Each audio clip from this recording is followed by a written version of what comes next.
Hello 10th class students. I hope that all of you are fine and you are regular with your studies also. So in last class we were discussed about acid and bases and their chemical and physical properties, and I told you that in the next class we have to discuss about pH. Okay, but before starting with pH I have to discuss a small thing with you, that is bases and alkali. I have written it here, bases and alkali. Okay, this is the thing that we have left, bases and alkali. Before pH, just I have shared about these with you in notes, but let me explain you what is the difference between bases and alkali, although you must be aware about it. But bases, alkali क्या होते हैं? Bases which can be dissolved in water,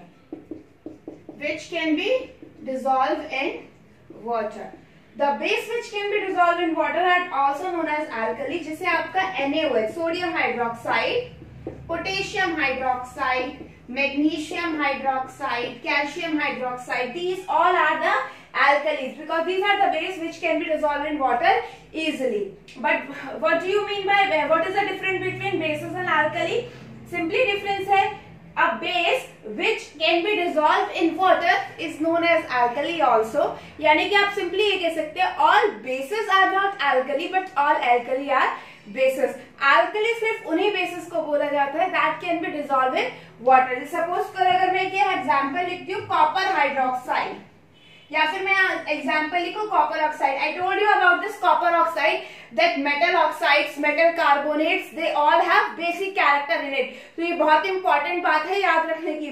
metal oxides, metal carbonates, all the things have basic character in it. तो if I will take copper hydroxide, copper oxide और iron hydroxide, these all are basis but not alkali. ये सारे basis तो हैं but these bases are not alkali because they cannot be dissolved in water. तो ये एक चीज था, सिर्फ ये सिंपल सा डिफरेंस है.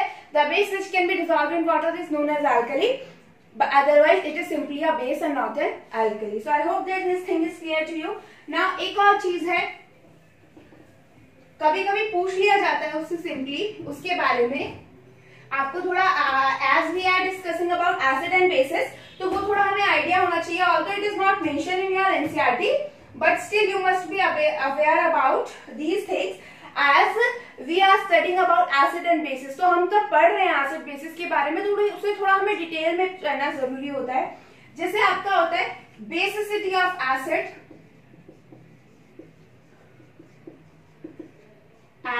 और हम दूसरी तरफ बोलते हैं acidity of a base.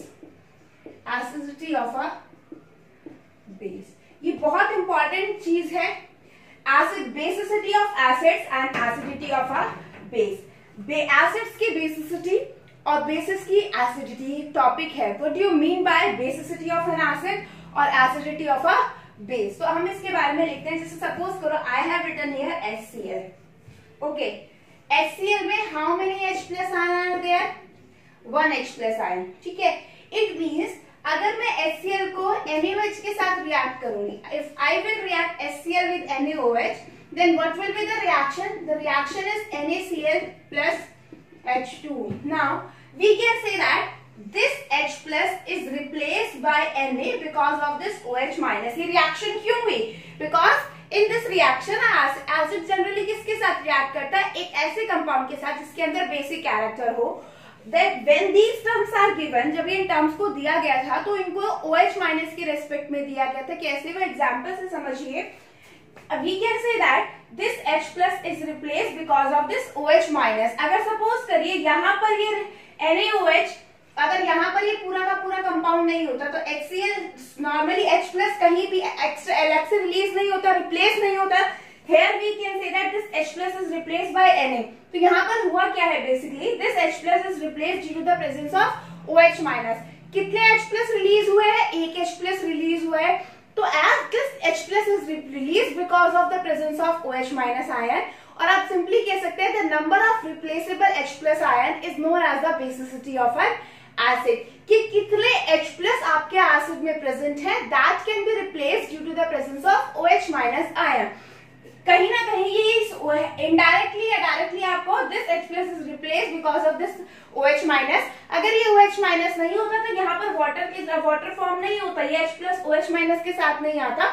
तो basicity of acid means that the number of replaceable H plus ion in an acid is known as it basicity. ऐसे ही बेस का क्या हो जाएगा, बेस की एसिडिटी क्या, सपोज करो अगर मैं इसी रिएक्शन को लेती हूँ, we can also say that this OH minus is replaced because of this H plus ion। तो how many OH minus है, तो simply acidity of a base क्या होगा, number of OH minus replaceable due to H plus ion is known as its acidity। तो ये सिर्फ नाम देने का पता नहीं किस तरीके से दिया गया है, तो सिंपली बिकॉज हम ये कह रहे हैं this OH minus is replaced because of this H plus ion। This acidity and basicity is given by considering this reaction between acid and base, that this OH minus ion is replaced because of this H plus ion। तो जब OH minus से हम base की बात करेंगे तो OH minus replace होंगे because of the presence of H plus ion, so it is known to be the acidity of a base। और जब हम बेसिसिटी ऑफ एसिड्स की बात करेंगे, इट मींस एसिड की ही बात कर रहे हैं सिंपली हम, बट एसिड में कितने रिप्लेसेबल H प्लस आयन है, that is the basicity of N acid. Confuse होने की जरूरत नहीं है, सिर्फ आपको उल्टा करना है। एसिड के लिए बेसिसिटी होगा, बेसिस के लिए एसिडिटी होगा। डिफाइन सिंपल है, एसिड को एसिड टर्म में जो डिफाइन कर रहे हैं, that the number of replaceable H plus ion is known as the basicity of an acid। और वो H plus रिलीज किसकी वजह से हो रहे हैं, OH माइनस की वजह से, इसलिए बेसिसिटी बोला गया है। And on the basis of this acid are classified as monobasic, dibasic, tribasic. जैसे अगर आपने HCl लिया है, 1H प्लस आयन रिप्लेसेबल है तो उसे मेन मोनोबेसिक एसिड कहेंगे। अगर आप H2SO4 ले रहे हो, 2H प्लस रिप्लेसेबल आयन है तो उसे आप डाइबेसिक कहोगे। ऐसे केसेस में आपका एसिडिक बेसिस के लिए होगा डाइएसिडिक, मोनोएसिडिक बेस। मोनोएसिडिक बेस क्या होगा, जिसमें एक OH माइनस हो।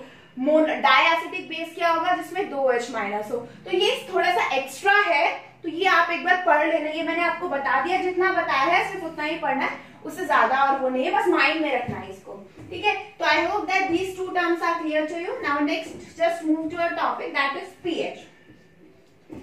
pH सिंपली क्या है, pH it is a scale to measure the strength of acid and base। Strength of acid and base। pH is simply defined, pH is simply a scale। जैसे आप normally measuring scale लेते हो, ऐसा ही एक scale है pH का, that will use to measure the strength of acid and bases।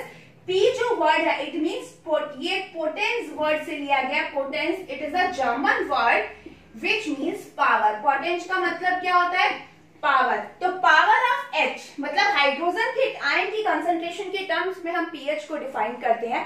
pH is simply a scale which major the strength of the acid और basis. तो नॉर्मली pH को अब निकाल कैसे फाइंड आउट करते हैं, मैं आपको इसको एक फॉर्मूला बता रही हूँ। न्यूमेरिकल्स और formula is not there, but आगे के कॉन्सेप्ट को हमें समझने के लिए हमें उसका फॉर्मूला पता होना चाहिए, तो इसलिए हम डिफाइन करते हैं। तो सिंपली pH स्केल से आप क्या मेजर करोगे, these are used to measure the strength of acid and basis.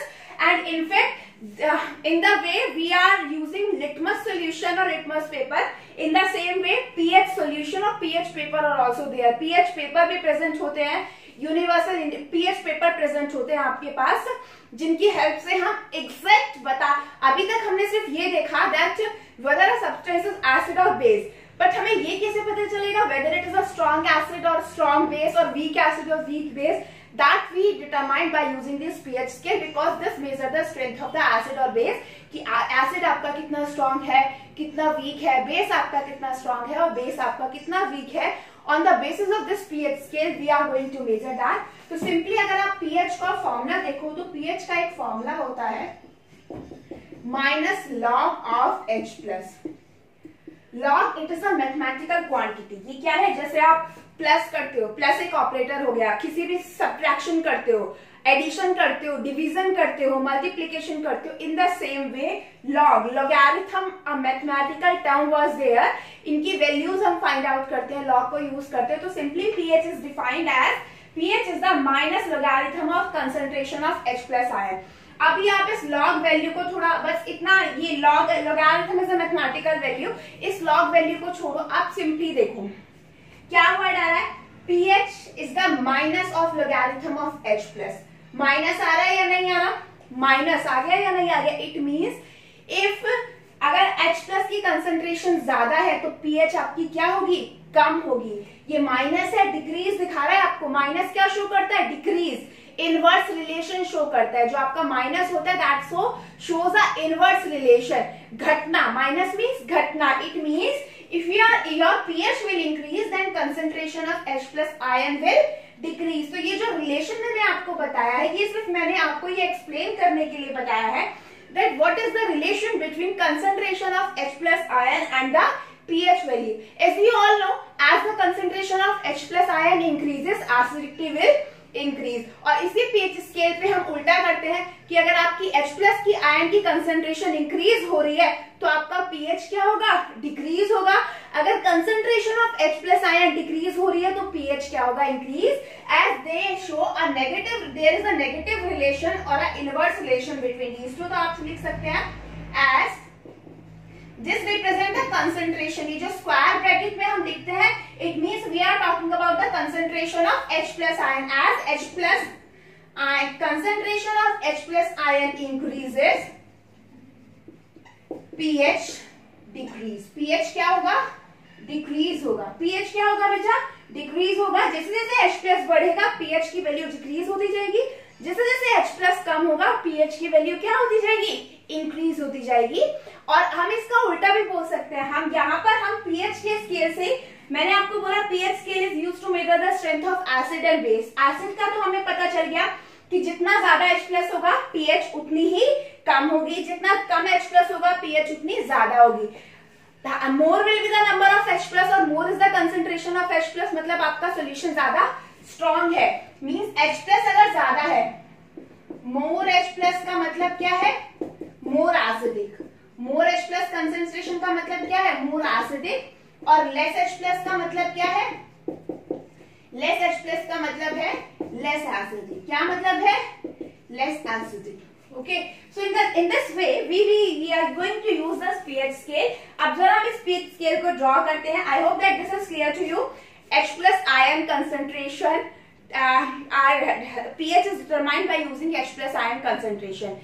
H plus जितना ज्यादा होगा pH उतनी कम होगी। और आपको पता है more will be the number of H plus in any solution, higher will be acidity। But जितना ज्यादा acidity किसकी वजह से होती है, H plus की वजह से, तो उतना ही ज्यादा क्या होगा, acidity। अब मैं आपको बेस का और बताती हूँ बेस को कैसे करते हैं। उससे पहले आप लोग स्केल देखेंगे, pH स्केल क्या होता है। जब भी आपको कोई भी pH स्ट्रिप मिलेगी, या जब आपने लैब में देखा होगा, you already visit to the lab, आपको लैब में एक चार्ट लगा हुआ है बहुत बड़ा, ठीक है, जहां बोर्ड है, बोर्ड के ऊपर ही लैब में एक बहुत बड़ा चार्ट है, वहां आपने देखा होगा एक स्केल लगा हुआ है, एक बहुत बड़ा चार्ट लगा हुआ है कलर्ड वाइज। उस पर सबसे पहले इधर लिखा हुआ है 0, इधर लिखा हुआ है 40, यहां से हम चलते हैं 1 2 ऐसे ऐसे करके ये आएगा 7, फिर 8 9 और यहाँ तक चला जाएगा आपका 14। मीन्स pH स्केल जो वैल्यू है वो स्टार्ट होती है 0 से और कहाँ जाती है 14 तक, 0 to 14। यहाँ पर जो आपको कलर मिलता है वो रेड आता है और यहाँ पर आता है आपका ब्लू, जो आपके कलर होंगे। वेरिएशन स्टार्ट हो जाते हैं, पहले डार्क रेड होता है, फिर थोड़ा सा लाइट रेड हो जाता है, फिर पिंकिश आता है कलर, फिर पिंक में वेरिएशन आता है। 7 के बाद 7 पे आपको ग्रीन मिलता है, यहाँ 7 जो कलर होता है ग्रीन, ग्रीन के बाद थोड़ा ग्रीन में वेरिएशन स्टार्ट होता है, ग्रीन से सी ग्रीन चलता है, फिर वो किसकी तरफ से जाता है, ब्लूइश की तरफ। आपको ध्यान होगा, ये आप नेट पर भी कहीं पे विजिट कर सकते हो pH स्केल को, तो आप कलर वेरिएशन देखोगे, रेड से ग्रीन और फिर ग्रीन से ब्लू की तरफ जाता है। This is a proper scale, it is measured, I think it is drawn in your NCERT। आपके NCERT I have already shared the PDF with you। Yes, it is there।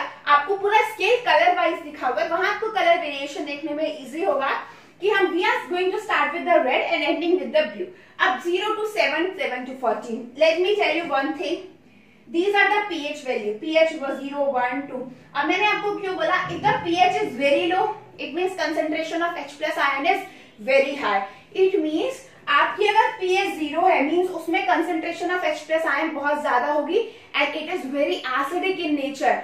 Concentrated sulphuric acid that we used in batteries, जो हम normal अपने घर की inverter batteries में जो हमारा acid होता है, the pH of that acid is approximately 0 because it is very concentrated, बहुत ही टॉक्सिक होता है, बहुत H प्लस आयन की कंसंट्रेशन उसमें होती है। तो सिंपली जो हम बैटरीज में यूज करते हैं आपके इन्वर्टर बैटरीज में, that is your concentrated sulphuric acid, वो pH इज अप्रोक्सीमेटली 0। ठीक है, तो इट मीन्स अगर आपकी pH 0 है तो इट मीन्स H प्लस की कंसंट्रेशन बहुत ज्यादा है, वो बहुत स्ट्रॉन्ग एसिड होगा। As your pH starts to increase, आपकी जैसे जैसे pH इंक्रीज होना स्टार्ट हो जाएगा, your acidic character will start to decrease। जैसे आप सपोज करो आप एसिटिक एसिड लेते हो, उसकी pH 3 to 4 के बीच में आती है, because acetic acid weak acid as compare to the sulphuric acid. तो 3 to 4 या 4 to 5 के बीच में आएगा, 3 to 5 का रिलेशन होता है, that will depends on the amount. 3 to 4 के बीच में आपका एसिडिक एसिड आता है। अगर आप लेमन की pH चेक करो, लेमन में सिट्रिक एसिड होता है, उसकी pH 5 की अप्रोक्सीमेटली आएगी, 5 to 6। इट मीन्स एज हम नॉर्मल एग्जाम्पल से भी देख सकते हैं, as with the acidic character, अगर हम स्ट्रॉन्ग से वीक के एसिड की तरफ चल रहे हैं तो आपकी क्या हो रहा है, वीक एसिड की तरफ हम जब मूव कर रहे हैं pH इंक्रीज हो रहा है। And we know about the weak acid that H plus is less in weak acid as compare to strong acid. तो सिंपल है कि जैसे जैसे आपका pH इंक्रीज होगा, एसिडिक कैरेक्टर डिक्रीज होता चला जाएगा। और आप सिंपली कहते हो अगर एसिडिक कैरेक्टर डिक्रीज हो रहा है किसी में, तो बेसिक कैरेक्टर क्या होगा, इंक्रीज। ये एक इनवर्स रिलेशन है, पूरा मैथमेटिकल रिलेशन अभी नहीं है। अगर आप 11th में चूज करोगे chemistry, then we use to see the relation between H plus and OH minus concentration, but यहाँ पर उसका थोड़ा सा ब्रीफ है कि अगर आपकी H प्लस की कंसेंट्रेशन डिक्रीज हो रही है तो आप इनडायरेक्टली कह सकते हो कि उसमें OH माइनस क्या हो रहा है, decrease. Now how we measure that, हम सिंपली मेजर करेंगे 7 होता है neutral, that is the pH of your distilled water. आपकी जो डिस्टिल्ड वाटर है उसकी pH 7 होता है, because that is a neutral substance.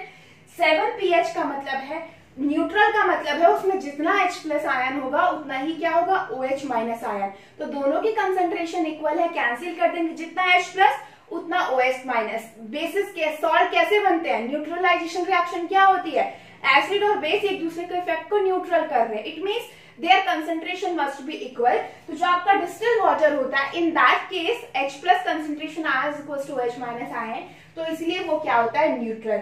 अब जब हम 0 to 7 की बात करते हैं तो we measure the acidic character here. यहाँ पर हम क्या मेजर करते हैं, एसिडिक कैरेक्टर। और जब हम 7 ऑनवर्ड्स बात करते हैं, 7 to 14 जाते हैं, तो we are measuring basic character. हम क्या मेजर करेंगे, बेसिक कैरेक्टर। तो ये चीज इंपॉर्टेंट है, कंफ्यूजन होता है हमें। हम कैसे कह सकते हैं, हम तो ये भी कह रहे हैं if let H plus are there then the solution may be weak acid. तो उसके लिए pH स्केल को डिवाइड कर दिया है, दैट 7 पे तो न्यूट्रल है, 0 से 7 के बीच में सिर्फ हम एसिड्स को मेजर करेंगे, and after 7 to 14 we are going to measure the base. तो सिंपल है, आपकी जैसे pH वैल्यू इधर डिक्रीज होगी, मतलब या तो आप 0 से 7 ले लो तो pH 0 से 7 pH इंक्रीज हो रही है तो एसिडिक कैरेक्टर क्या होगा, इंक्रीज। मैं उल्टा लिख रही हूँ, 7 से 0 आ रहे हैं तो आपका एसिडिक कैरेक्टर क्या होगा, इंक्रीज होगा। क्या होगा, एसिडिक कैरेक्टर इंक्रीज होगा। और जैसे आप 7 से 14 की तरफ जाओगे तो आपका बेसिक कैरेक्टर क्या होगा, इंक्रीज होगा। बेसिक कैरेक्टर क्या होगा, increase होगा। It means we can say that if a solution having pH 14 that is a strong base, if a solution is having pH 0 that is a strong acid, if a solution is having pH that is a weak acid, if a solution is having pH 8 that is a weak base। तो इस तरीके से आप scale को हमने divide कर दिया। Between 0 to 7 we are going to measure the acids, and after 7 to 14, after 7 to 14 we are going to measure the base। 0 to 7 में जितना कम pH होगा एसिडिक कैरेक्टर उतना ज्यादा होगा। 7 to 14 की तरफ हम जाएंगे तो जितना ज्यादा pH होगा बेसिसिटी उतनी ज्यादा होगी। तो उल्टा ही तो हो गया, देखो इनवर्स हो गया है, नहीं हुआ। pH अगर कम है तो एसिडिटी ज्यादा, pH अगर ज्यादा है तो बेसिसिटी ज्यादा। So this is simply a pH scale. Suppose करो आपको कोई सोल्यूशन दिया जाए, a solution is given to you, वो pH इज 13। What will you say about its character, it is acidic, basic और व्हाट, तो या न्यूट्रल, तो pH 13 है तो वो किस एरिया में लाई कर रहा है, बेसिक उसमें, तो इसका मतलब वो कैसा होगा, बेसिक। अगर आपको क्वेश्चन ये पूछा जाए two solution are there, one whose pH is 6 and other one whose pH is 1, तो इसमें से कौन सा एसिडिक है, मतलब दो सोल्यूशन दे दिए A B, इसका pH 1 है, इसका pH 6 है। अब आपसे ऑप्शन में या कैसे भी पूछा जा सकता है whether the A is acidic और B is basic, या फिर आपका A न्यूट्रल हो गया या B, इस तरीके से क्वेश्चन पूछे तो आपको सिर्फ कॉन्सेप्ट क्या होना चाहिए। आप देखिए 6 से कम, 7 से कम pH है, इट मींस दोनों में एसिडिक कैरेक्टर होगा, तो हम उसी टर्म में आंसर देंगे। If the pH will be less, it means acidity will be higher. तो A आपका strong acid होगा, B आपका क्या होगा, weak acid. So I hope that pH concept is clear to you. Now there are very much importance of pH in our daily life. कहाँ pH use होती है हमारे डेली लाइफ में, जैसे yes, टीथ में हमारे टूथ इनेमल जो होते हैं, जो हमारे टूथ इनेमल होते हैं वहां भी pH का कॉन्सेप्ट आता है। वाई, हमारी जो माउथ की pH है that should be always greater than 5.5। ये कुछ एप्लीकेशन में आपको बता रही हूँ, आपके जो माउथ का pH है वो हमेशा क्या होना चाहिए, 5.5 से ज्यादा होना चाहिए। If it will be less than 5.5 तो आपको टूथ डिके स्टार्ट हो जाता है। क्यों pH कम, क्यों टूथ डिके स्टार्ट होता है वो मैं आपको बताती हूँ। आपको पता होगा हम नॉर्मली कहते हैं कि if you are eating any chocolate और एनी स्वीट डिश, आपको उसके बाद अपना माउथ जो है वॉश करना चाहिए प्रॉपर्ली, या तो आप ब्रश करिए या नॉर्मली ऐसे ही वाटर से वॉश करिए। क्यों, होता क्या है, if you are eating any sweet dish और चॉकलेट, उसमें उसकी वजह से जब आप चॉकलेट या स्वीट डिश खाते हैं वहां उनकी वजह से, उन स्वीट डिश की वजह से हमारे माउथ में एसिड का रिलीज होना स्टार्ट हो जाता है। हमारे जो टूथ इनेमल है उसमें एसिडिटी प्रोड्यूस होना स्टार्ट हो जाती है because of that sweet dish और ईटिंग चॉकलेट। तो उसकी वजह से जब वो आपका एसिड प्रोड्यूस होता है that will increase the pH of your mouth and your tooth decay will start. तो सिंपली है, जो आपका शुगर, जो आपका वो है, जो भी आपकी चॉकलेट या स्वीट डिश है, दे आफ्टर डाइजेशन जो आप उन्हें च्यू करते हो, after that they will release sugar with the amount of acid. तो उस एसिड की वजह से टूथ डिके स्टार्ट होता है बिकॉज आपका जो टूथ जो बने हुए हैं, this is made up of the hardest substance that is calcium phosphate. Calcium phosphate का बना हुआ है and let me told you calcium phosphate have some basic character in it. तो ऑब्वियस सी बात है उसके अंदर थोड़ा सा बेसिक कैरेक्टर है, बट अगर आपका एसिड ज्यादा रिलीज होना स्टार्ट कर गया, भाई स्टार्टिंग में थोड़ा सा एसिड रिलीज हो रहा है तो वो बेस जो है वो उसे न्यूट्रलाइज कर रहा है, but what will happen if excess of acid will produce, तो जो एक्स्ट्रा एसिड प्रोड्यूस होता है that will because of that जो आपका कैल्शियम फॉस्फेट है वो हटना स्टार्ट हो जाता है। इसलिए यही हम कहते हैं कि हमारा टूथ डिके स्टार्ट हो गया है। तो इसलिए हमें कहा जाता है कि आफ्टर ब्रश में क्या प्रेजेंट होते हैं, जो आप पेस्ट यूज करते हो that is generally contain a basic component in it. तो वो बेस क्या करेगा, जो एसिड प्रोड्यूस हुआ है उसे न्यूट्रलाइज करेगा। सो दैट्स व्हाई हम ये एक एप्लीकेशन ही तो हुआ। सेकेंड एप्लीकेशन में आपको बताती हूँ, स्टोमक। इन स्टोमक आपको पता है in our stomach HCl is produced and which does not harm to our body. HCl produce होता है हमारी बॉडी में, हमारे स्टोमक में, and it is necessary for the digestion process. ये नेसेसरी भी है हाइड्रोक्लोरिक एसिड जो हमारी बॉडी में प्रोड्यूस होता है फॉर डाइजेशन। बट आपने देखा होगा कभी कभी आपकी एसिडिटी हो जाती है and that's acidity because of the excess secretion of the HCl acid.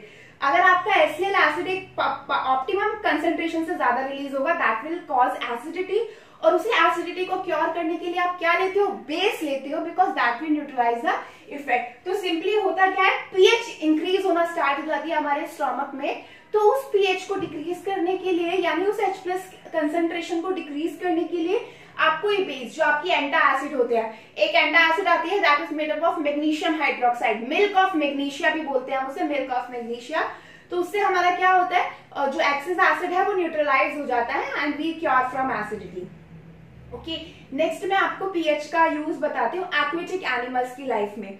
आपका जो हम अपनी बॉडी की बात करें या जो नॉर्मली जो ह्यूमन बींग्स और एनिमल्स हैं उनकी बॉडी की बात करें, the optimum condition in which they can survive properly it is the pH between 7 to 7.8। जो हमारी बॉडी के लिए, एनिमल्स की बॉडी के लिए जो रिक्वायरमेंट पीएच है that is between 7 to 7.8।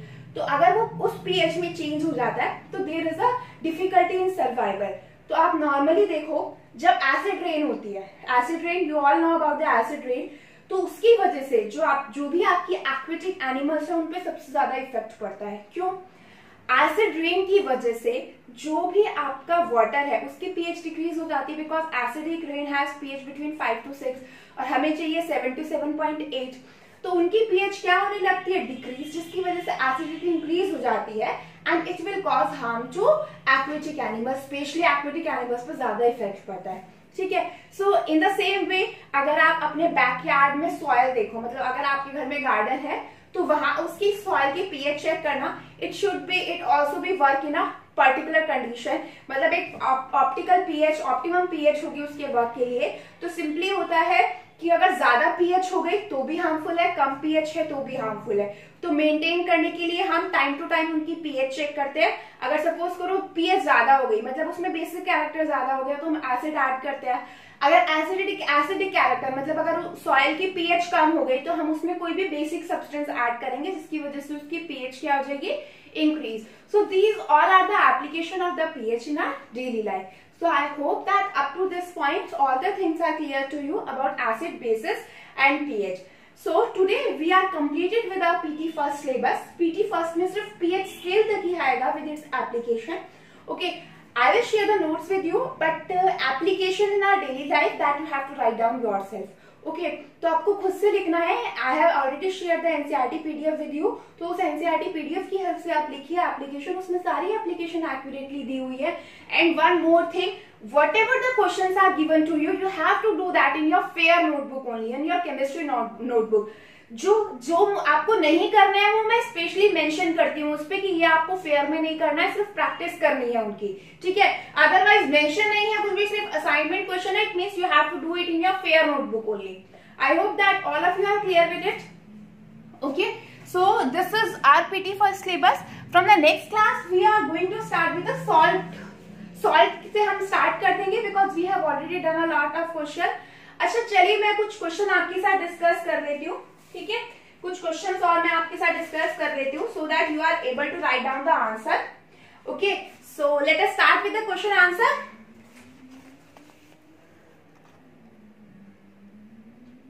So student let's have a fast look on this question answer. मैंने कुछ क्वेश्चंस आपको दिए हैं. Let me explain this questions to you so that you are able to note it down. Which of the following gives CO2 on heating? आपको बताना है in which of the following CO2 आपको मिलेगा. Let me told you CO2 जो gas होती है it is evolved with a brisk effervescent and also it will extinguish the fire. मतलब अगर आप कहीं पर आग आपकी लगी हो तो वहां पर उस आग को कम करने के लिए we use carbon dioxide because it is used in fire extinguisher. तो आपको देखना है इनमें से किस में CO2 आपको मिलेगी, CO2 gas. All the formulas you are very well aware. Next, which is a base and not an alkali. ये अभी हमने डिस्कस किया, आप इजिली कर सकते हो. Next, the pH value of a solution is 6. The solution is, आप easily इसको बता सकते हो. Next, a drop of liquid sample was put on pH paper turn blue. The liquid sample must be of, अभी मैंने आपको बताया है ब्लू लिखा है, तो अब यहाँ पे देखिए यहाँ पर इंपॉर्टेंट है, ब्लू मतलब बेसिक की तरफ जा रहा है. लेमन जूस तो होगा नहीं, एसिड है, HCl भी नहीं होगा, एसिड है, इथेनोइक एसिड भी नहीं होगा, एसिड है ना. बचा कौन सा, सोडियम बाइकार्बोनेट. अभी मैंने आपको बोला था कि जितने भी मेटल कार्बोनेट्स हैं, मेटल ऑक्साइड्स हैं, मेटल बाइकार्बोनेट्स है, all these have basic character in it. तो वो पीएच किसकी होगी, सोडियम बाइकार्बोनेट की. Now there are some very short answer question. Some of these question are already mentioned in your NCERT. चलिए उनका revision कर लेते हैं. Next, how is concentration of H3O positive, या कभी कभी खाली H+ भी दिया हो सकता है, both are the same thing. Affected when a solution of acid is diluted. Diluted का मतलब होता है वाटर ऐड करना. तो आप क्या बताओगे, क्या इफेक्ट पड़ेगा कंसेंट्रेशन ऑफ, या फिर किसी भी आयन की कंसेंट्रेशन पे जब आप उसमें वाटर ऐड करते हो तो क्या इफेक्ट पड़ेगा. Simply the concentration of ions per unit volume will decrease, ये हमने बताया है. Next, why does not an acid show any acidic behavior in the absence of water? Because in absence of water, acid will not ionize to iron. और जब तक ion नहीं होंगे, H+ ion नहीं होंगे, acidic character show नहीं होगा. Next, give the name of the name and formula of 2 strong monobasic acids. Monobasic acids का मतलब क्या होगा, one replaceable H+ आयन. तो आपको 2 strong acid बताने हैं. Next, diacidic base. Diacidic base means 2 replaceable OH minus होने चाहिए बेस में. तो आपको ऐसा बेस बताना है जिसमें 2 OH आपको प्रेजेंट हो. Next, fresh milk has a pH of 6. What will be the pH value of milk changes into curd. When, यहाँ लिख दीजिए what will be the pH value if milk changes into curd. तो obvious सी बात है, curd में lactic acid ज्यादा amount में प्रोड्यूस होगा। If your pH will decrease, तो क्या होगा इसमें, कर्ड, आपका कर्ड बनेगा तो पीएच आपकी क्या हो जाएगी, डिक्रीज हो जाएगा, because excess of acid production will start place. Next question देखिए, do basic solution also have H plus ion, if yes then why they are basic. आपका क्वेश्चन ये बहुत बार पूछा जाता है कि क्या आपके बेसिक सोल्यूशन में भी H प्लस आयन होते हैं, और अगर होते हैं तो वो बेसिक होंगे या नहीं होंगे। ऑब्वियस सी बात है वो बेसिक हो सकते हैं, बट द रीजन, आप जैसे आप वाटर देखिए, वाटर में आपका H प्लस और OH माइनस दोनों प्रेजेंट होता है, बट वो न्यूट्रल है। क्यों, मैंने क्यों बताया न्यूट्रल, बिकॉज दोनों की कंसेंट्रेशन क्या है, same. But if your solution have H, आप सपोज करिए, मैं यहाँ पर लिख कर दिखा रही हूँ आपको, आप सपोज करिए आपके सोल्यूशन में H प्लस भी है, आपके सोल्यूशन में OH माइनस भी है, इसकी कंसंट्रेशन 1 है और इसकी कंसंट्रेशन 3 है, यूनिट ले लीजिए। अब आप देखिए न्यूट्रलाइजेशन किसका होगा, चलो इसमें 1 का, इसका मतलब क्या है, 1 + 2 ही तो है, तो ये 1 और 1 तो न्यूट्रलाइज कर जाएगा, यानी एक H प्लस को एक OH माइनस न्यूट्रलाइज करेगा, बट 2 OH माइनस बचे ना, it means your solution still basic. तो ऐसे क्वेश्चन में क्या होता है, आपका जो भी सोल्यूशन है generally they have both ion H plus and OH minus ion, but it will depend on the concentration. अगर यहाँ पर देखिए, इस क्वेश्चन के अकॉर्डिंग हमें आंसर देना है, yes the solution have H plus ion, still they can be base as the concentration of OH minus ion will be more as compared to H plus ion. Okay, next, why does distilled water not conduct electricity whereas rain water does? तो आपको लिखना है simply, rain water में क्या होता है, acids present होते हैं, एसिड रेन वाटर में प्रेजेंट है, तो आयनाइजिंग मतलब आयंस आपको मिलेंगे, तो that's why rain water conduct electricity but distilled water not. आपको पता है डिस्टिल्ड वाटर में आयंस अलग अलग नहीं होते। Next, what will be the effect on concentration of hydronium ion on adding an acidic solution? अब आपको पूछा है, आपके पास एक सोल्यूशन है, उसमें H3O पॉजिटिव कुछ होंगे या नहीं होंगे। अगर आप उस सोल्यूशन में एसिड ऐड करते हो तो उस सोल्यूशन में H3O पॉजिटिव की कंसंट्रेशन पे क्या इफेक्ट पड़ेगा। तो आप एसिड ऐड कर रहे हो तो concentration of these H3O positive ion increases. तो इस तरीके के क्वेश्चंस बहुत आते हैं कि आपको बेस दे दिया, अगर आप बेस एसिड में ऐड कर रहे हो या फिर एसिड बेस में ऐड कर रहे हो, तो आपको क्वेश्चन बहुत ध्यान से पढ़ना है, आपको कॉन्सेप्ट पता होना चाहिए। अगर आप बेस में बेस ऐड करोगे तो concentration of OH minus ion increase होगी, अगर आप बेस में एसिड ऐड करोगे तो concentration of OH minus ion decrease होगी। तो ये आपको क्वेश्चन में देखना है कि आपसे क्या पूछा हुआ है। तो I hope that all the things are clear to you. तो यही क्वेश्चंस मैं आपके साथ शेयर करूंगी, कुछ और क्वेश्चंस मैं आपको असाइनमेंट फॉर्म में दे दूंगी, and I hope that about assertion reason question you all are aware. तो असर्शन रीजन क्वेश्चंस भी मैं आपको कुछ दूंगी, आपको उनकी प्रैक्टिस करनी है। Okay, so this is all for today's class, thank you.